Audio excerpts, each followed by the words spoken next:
بسم الله الرحمن الرحيم maanta waa maalin Arbaca bisha Maarso waa 2021 waxa aynu ku jirnaa oo maanta halkan u joognaa shirkii madasha wada tashiga qaran oo ka socota taliska ciidanka cirka ee Afisiyoni magaalada Muqdisho shirka madaxda wada tashiga qaranka oo hogaaminaya madaxweynaha Jamhuuriyadda Federaalka Soomaaliya Maxamed Cabdullaahi Farmaajo wuxuu galay maalintii saddexaad wuxuu soo bilaabmay Isniin Talaado iyo maanta Arbaca waanu sii soconayaa shirku maalmaha soo socda shirka oo ay maanta ka soo wada qayb galeen madaxweynaha Jamhuuriyadda Federaalka Soomaaliya Maxamed Cabdullaahi Farmaajo ra'iisul wasaare Maxamed Xuseen Rooble madaxweynayaasha maamul goboleedyada Galmudug Koonfur Galbeed Hirshabeelle gobolka Banaadir dhammaantood wuxuu ku furmay oo ku sii socday jawi aad iyo aad u wanaagsan madaxdu waxa ay ka wada hadleen si ambaqaadista arrimihii shalay ay soo bandhigeen guddida farsamada ee arrimaha doorashooyinka oo soo jeediyey shirkii Baydhabo iyo isfahamkii ka soo baxay aad bay arrimaha uga doodeen madaxdu maanta waxaana ay ku ballameen in berritana halkaa laga sii ambaqaado waxa maanta iyaguna joogay guddiga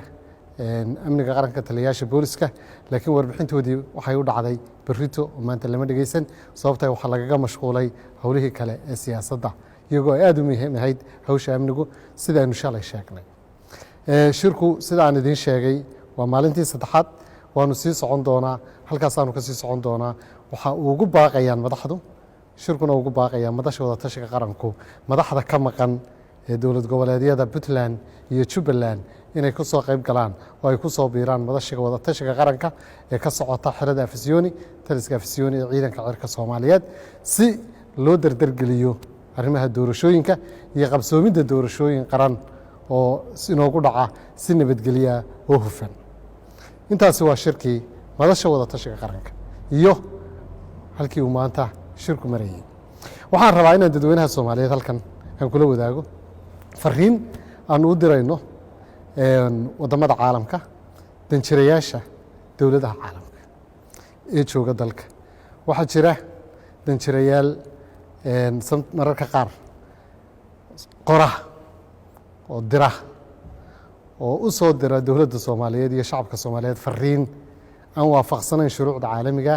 iyo ixtiraamka madax bannaanida dalalka Jamhuuriyadda Federaalka Soomaaliya waa jamhuuriyad madax bannaan madax bannaanideeduna ay tahay mid buuxda oo sovereign state ah arrimaheeda guduhuna ay yihiin lama taabtaan lamana farageliyaan sida ay xuquuq leeyihiin dhammaan wadamada madaxa bannaan ayay Soomaaliyana u leedahay xuquuq madax bannaan Soomaaliya cidna doorashadeeda ma farageliso Twitterna uma qorto sidaasoo kale wadamada saaxiibka waxaan ka filaynaa inay ilaaliyaan madax bannaanida iyo wadajirka bulshada caalamka waxaan rabaa inaan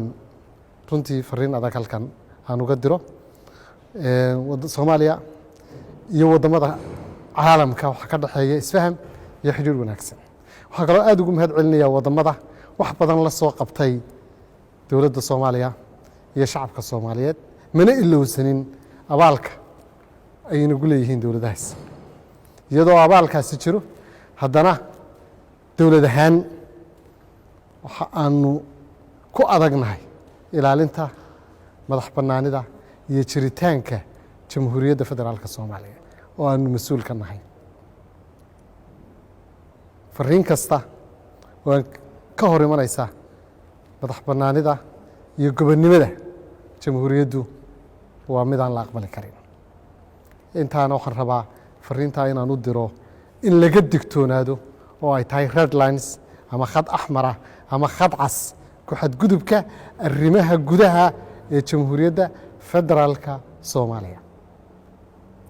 dunidu waxay ku wada nooshahay isfaham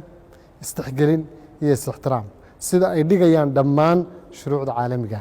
dal ka soo gudbi kara oo dal kale faragelin kara arrimihiisa gudahana ma jirto waa mahadsantiin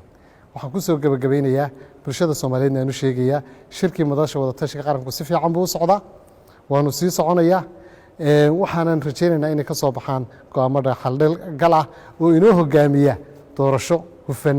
oo nabad ah oo xor ah oo qurux badan aad iyo aad ba umahadsantihiin waynoo berito saacadahan oo kale